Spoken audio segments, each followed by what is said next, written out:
ఎమగనూరులో ఈరోజు ఇక్కడ నా కళ్ళ ముందు ఉన్న ఈ దృశ్యం చూస్తూ ఉంటే ఒక మాట చెప్పాలనిపిస్తూ ఉంది. ఈ సభ ఎమగనూరు చరిత్రలో ఎప్పటికీ కూడా సువర్ణాక్షరాలతో నిలిచిపోతుంది. ఈ సభ నా రాయలసీమ గడ్డ మీద మన కర్నూలు జిల్లాలో వాన చిరుకులన్నీ కూడా ఒక్కటైనట్టు బిందువు బిందువు చేరి సింధు అయినట్టు ఇక్కడొక జన సముద్రం కనిపిస్తా ఉంది. ఇక్కడ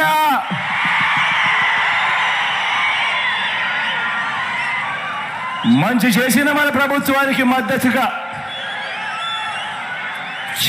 చేయి కలిపిన నా వాళ్ళందరూ, జెండాలు జతకట్టిన వారిని, పేదల వ్యతిరేకులను ఓడించి మీ వాడిని, మీ బిడ్డను ఆశీర్వదించడం కోసం, గెలిపించడం కోసం రావడం నా పూర్వజన్మ సుకృతం అని చెప్పి చేతులు జోడించి పేరు పేరున మీ అందరికీ అభివాదం చేస్తా ఉన్నాను.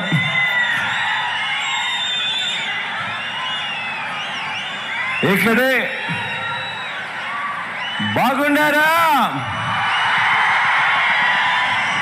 నా అక్కలందరూ బాగున్నారా?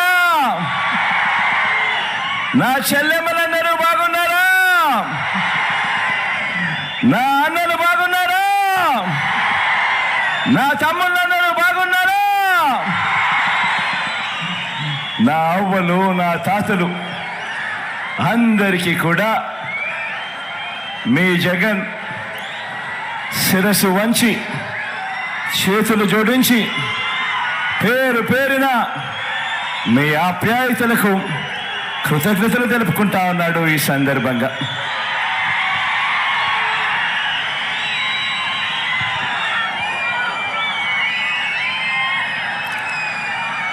మే 13న కురుక్షేత్ర యుద్ధం జరగబోతా ఉంది. పేదలు ఓ వైపున, పెత్తందారులందరూ మరోవైపున. ఈ పెత్తందారులందరినీ ఓడించేందుకు, పేదల పక్షాన నిలబడేందుకు నేను సిద్ధం. మీరంతా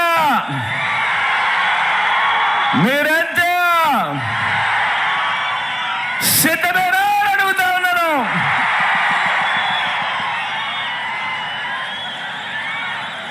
ఈ పొత్తులను, ఈ జిత్తులను, ఈ మోసాలను, ఈ అబద్ధాలను, ఈ కుట్రలను, వీటి అన్నింటినీ కూడా ఎదుర్కొంటూ పేదల భవిష్యత్తుకు అండగా నిలిచేందుకు నేను సిద్ధం.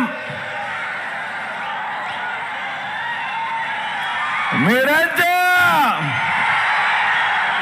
సిద్ధమేనా?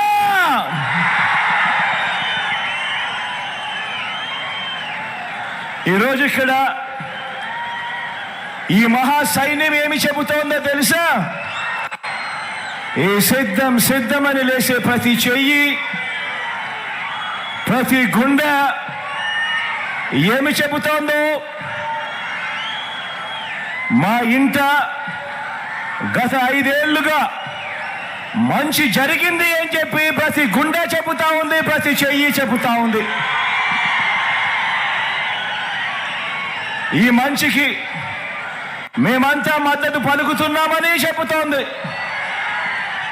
ఈ మంచి కొనసాగాలని ఇక్కడున్న ప్రతి చెయ్యి, ఇక్కడున్న ప్రతి గుండె చెబుతోంది.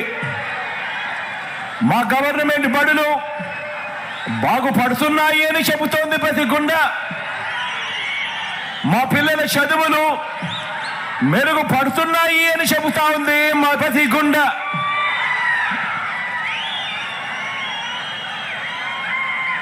నేను ఆలోచన చేయమని చెప్తా ఉన్నాను. రాష్ట్రంలో ఈ 58 నెలల కాలంలో కని విని ఎరుగని విధంగా రాష్ట్రంలో విప్లవాత్మక మార్పులు చోటు చేసుకున్న ఈ 58 నెలల్లో నేను చెప్పే ఈ విషయాలు ఇంటింటికి వెళ్ళి ఒకసారి ప్రతి ఒక్కరూ కూడా ఆలోచించండి. ఆలోచన చేయడమే కాకుండా మీ ఇంట్లో ఉన్న మీరంతా కూడా బయటికి వచ్చి ప్రతి ఇంటికి వెళ్ళి ఈ మార్పుల గురించి ప్రతి ఇంట్లో కూడా చెప్పాలి అని కోరుతా ఉన్నా. ఆలోచన చేయమని చెప్పి మిమ్మల్ని అందరినీ కూడా కోరుతా ఉన్నా. ఈరోజు ఉన్న ఒక పాప కానీ ఒక బాబు కానీ 10-16 ఏళ్ళ చదువుల తర్వాత ఈరోజు మన బడులలో జరుగుతూ ఉన్న మార్పులు, ఈరోజు మన విద్యారంగంలో జరుగుతూ ఉన్న మార్పులు ఎలాంటివి అంటే 10-16 ఏళ్ళ తర్వాత పిల్లాడు చదువుల తర్వాత ఆనాటి ప్రపంచంలో ఎలా ఉంటారు, ఎలా ఉండాలి అని వీరి గురించి ఆలోచించి ఆ బిడ్డల భవిష్యత్ కోసం వారు తలెత్తుకొని సమాజంలో నిలబడేలా వారి భవిష్యత్ కోసం మంచి నిర్ణయాలు తీసుకుంటున్న ప్రభుత్వానికి ఏ పేద కుటుంబమైనా కూడా మద్దతు పలకకుండా ఎందుకు ఉంటుంది అని ప్రతి ఒక్కరూ కూడా ఆలోచన చేయమని కోరుతా ఉన్నా. గ్రాడ్యుయేషన్ తర్వాత ఈరోజు ఉద్యోగాలు రావటం లేదని, ఈ చదువుల వల్ల ప్రయోజనం లేదని, పట్టాలు చేతికి వచ్చినా కూడా తమ జీవితం పట్టాలెక్కడం లేదని బాధపడుతున్న యువత గురించి నాకు బాగా తెలుసు. కాబట్టే విద్యారంగంలో కని విని ఎరగని విధంగా మార్పులు తీసుకొచ్చాం. కాబట్టే నిలబట్టే చదువు, తలెత్తుకునే ఉద్యోగాలు, ప్రపంచంలో ఎక్కడైనా కూడా బ్రతికే అవకాశాలు కల్పించడానికి మొత్తంగా మన విద్యా విధానంలో ఈ 58 నెలలుగా విప్లవాత్మక మార్పులు తీసుకొస్తూ అడుగులు ముందుకు వేయడం